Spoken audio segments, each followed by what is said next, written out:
All right, everyone.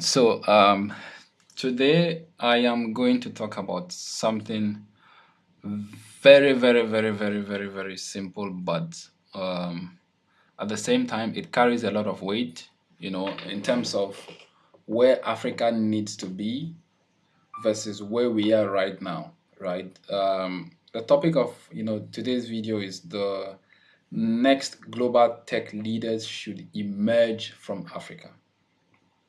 Yes, the next tech global leaders should emerge from Africa.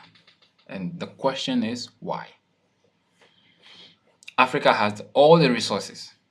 Africa has the human resources. Africa has the natural resources. Africa has the intellectual resources. Africa as a continent, we have what it takes to be a global what? Continent player. Individually as a country, we have what it takes to be what? World powers. We have what it takes to be tech leaders. We have what it takes to politically lead. I understand that Africa over time has been, poorly sold to the West and other parts of the world. And do I blame them? Yes, but at the same time, I don't. Right? Why do I blame them? It's something for, next time. Why don't I blame them? Definitely also for next time. But my focus here is, to share light and to throw more light on why the next tech leaders should emerge from Africa. Africa as a continent has more than what? 40 countries. Take, for example, Nigeria. Nigeria is the biggest economy in Africa, according to statistics. Nigeria has oil, Nigeria has uranium, Nigeria has gold, Nigeria has cocoa, Nigeria has timber, Nigeria has aluminum, zinc, lead, different mineral resources deposited in its soil. Look at Congo. What is it that Congo doesn't have? Look at Ghana. What is it that Ghana doesn't have? Look at Rwanda. What is it that Rwanda doesn't have? Look at South Africa. What is it that South Africa doesn't have? Look at Kenya. Look at Tanzania, Eritrea, Djibouti, Swaziland, Lesotho, Mali, Senegal, Morocco, Egypt, Tunisia, Libya, Mauritania, Chad, Cameroon, Guinea, Cameroon, Angola, uh, name it, Zimbabwe, Zambia, Botswana. Imagine all of these African countries coming together with all of its resources to say enough is enough. Let's put all our, resources together to develop, the continent, to sell positivity, to, not show that we are powerful, but show that yes, on the table of negotiation, we have what it takes. Technology is not powered from the cloud, right? What is software without hardware? I haven't seen anyone writing codes on the thin air. You need a keyboard. I haven't seen anyone click on the thin air. You need a mouse. Either it's a physical mouse or either it's a, mouse attached to your laptop. Where are the resources, used to produce all these hardwares majorly being exported from? Africa. Batteries, Africa. Gold, Africa. Diamond, Africa. Bauxite, Africa. Oil, Africa. Uranium, Africa. Does it mean that the rest of the world doesn't have any resources? No, they do. But what is the ratio as to their contribution versus that of Africa, a whole continent, right? Somebody might say, yes, Russia has oil, Iran has oil, Saudi has oil, UAE has oil. Respectfully, everybody has their mineral resources, right? Everybody is developing. So why then is Africa seen as inferior? Why then is Africa seen as inferior? If I have oil and you have oil, why am I inferior to you? Is it because of my skin color? If it's because of my skin color, then you are just being bluntly what? Biased. Africa has the intellectual capacity. Africa has the human resources. Africa has the fresh brains. Africa has what it takes to lead the world into a new era. Human resources wise versus natural resources wise. So, technology wise, I mean, Africa has not played a major role that has been visible. Africa has played a very silent role.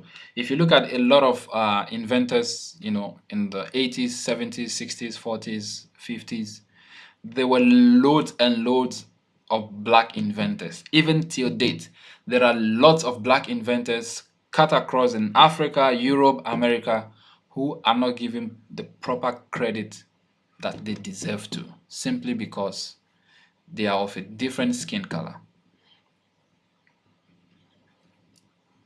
If the respect, if the reward, if the merit is being given on an equal and open playing field, Africa has what it takes to lead the world in terms of technology. The average African is computer savvy and computer literate without having to go to what an official computer or what is it, training center or technical institute to learn how to operate computers. The African youth are online. The African youth have access to mobile phones. The African youth have access to internet. The African youths know how to read and write. African youths can speak different languages: English, Spanish, Portuguese, Chinese, name it. There is no language on the surface of this earth that is not spoken or cannot be spoken by an African. I mean, when I say by an African, I mean one African or the other. Globalization is here. The industrial revolutions have come and they are still here. Africa has what it takes to what? Play a major role. And this is where I always advocate for what the African governments to invest a lot in technology. Technology has and will always be the future. Without technology, we would not have innovated to where we are today. Innovation never stops. We will always keep and keep and keep innovating. It means new inventions, new ideas, fresh concepts, R&Ds, try and errors until what? Something which works for the masses or for the people is invented and used by all.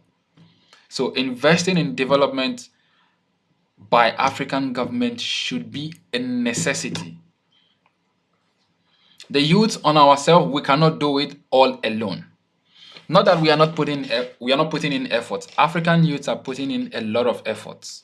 But without the favorable government policies, without the proper bilateral trade agreements, the exchange programs, investment into certain infrastructures, funding for research and development, the youth have what they are limited to.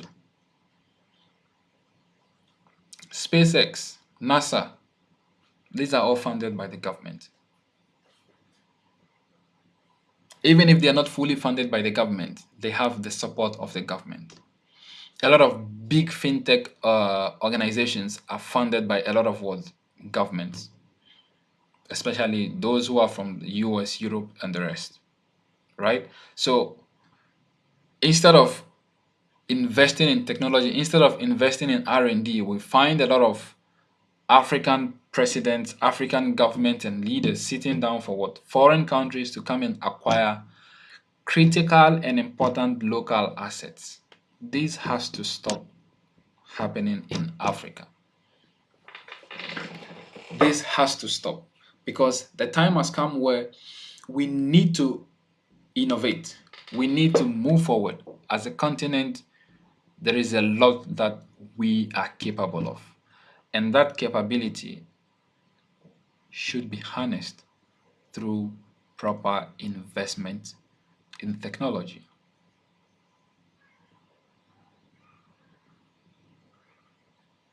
Some African leaders must and should wake up. The world is moving. The world is not waiting for anyone. We must move. Thank you.